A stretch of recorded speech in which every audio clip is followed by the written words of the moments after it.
अस्सलाम वालेकुम everyone, welcome to my YouTube channel doctor H S.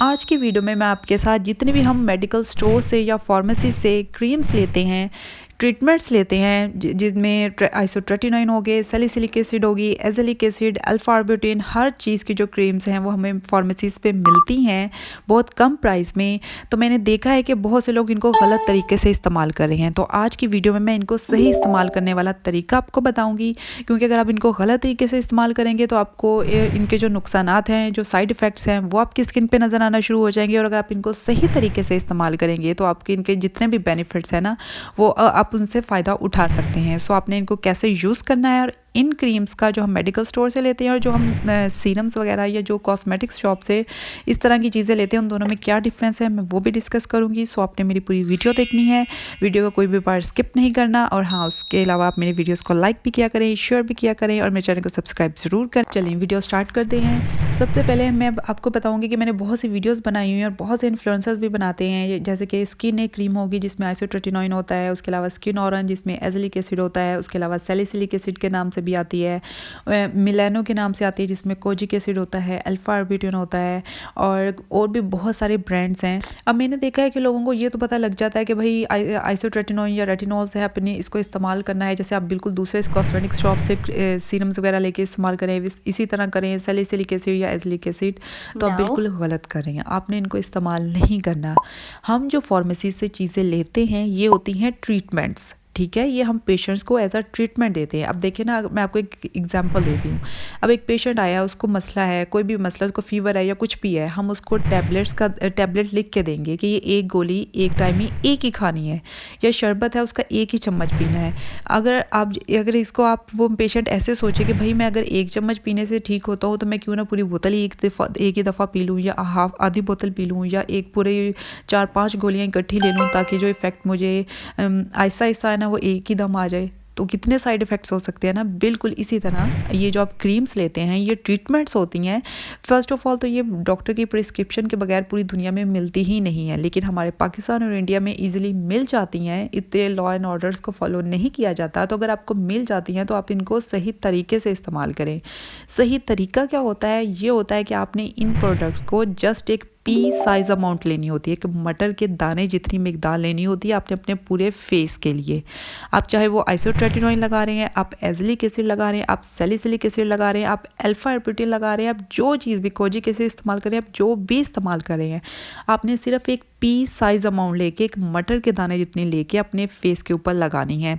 और दूसरा, आपने इन चीज़ों को जो है ना वो अपने ड्राई फेस पे, खुश्क मुंह के ऊपर इस्तेमाल करना है, क्योंकि इनमें जो पोटेंसी होती है, जो भी इंग्रेडिएंट्स ऐड किए होते हैं वो बहुत ज़्यादा होती है। अगर आप गीले, क्योंकि जब हमारी स्किन गीली होती है, हम कोई भी चीज़ इस्तेमाल करते हैं ना वो बहुत जल्दी एब्जॉर्ब होती है। तो अगर आप एक ट्रीटमेंट गीले मुंह पे लगाएंगे ना तो वो बहुत जल्दी एब्जॉर्ब होगी, तो आपको रिएक्शंस हो सकते हैं, आपको जो है ना वो एलर्जी हो सकती है उस चीज़ से। तो हमेशा आपने ड्राई फेस पे इस्तेमाल करनी है, और एक मटर के दाने जितने लेके इस्तेमाल करनी है। और तीसरी बात कि इन चीज़ों को डेली बेसिस पे यूज़ ना किया करें, एक दिन का गैप ज़रूर दें।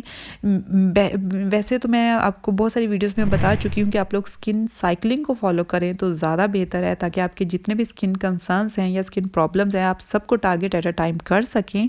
लेकिन फिर भी अगर आप एक ही चीज़ इस्तेमाल करना चाहते हैं तो आप स्किन साइकिलिंग को फॉलो करें, जिसके ऊपर मेरे चैनल पर वीडियो मौजूद है, आप उसको देखें स्किन साइकिलिंग क्या होता है। अब बहुत से लोग क्वेश्चंस करते हैं कि जो हम दूसरे सीरम्स लेते हैं रेटिनॉल्स के या सैलिसिलिक एसिड के या एजेलिक एसिड के, उसको तो हम 2 to 3 ड्रॉप्स लेके फेस पे लगाते हैं, या क्रीम्स भी लेते हैं मॉइस्चराइज़र फॉर्म में, तो वो भी हम ज़्यादा सारी लगाते हैं।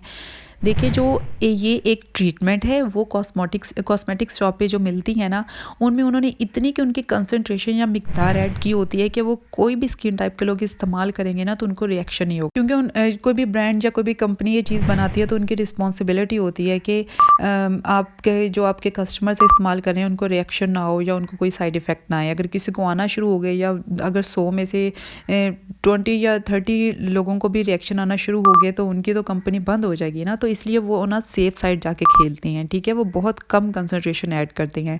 जब कम कंसंट्रेशन होगी तो उसका इफेक्ट भी डेफिनेटली स्लोली आएगा और बहुत टाइम टेकिंग प्रोसीजर हो जाएंगे। आपको टाइम लगेगा इफ़ेक्ट्स या रिजल्ट्स नज़र आने में।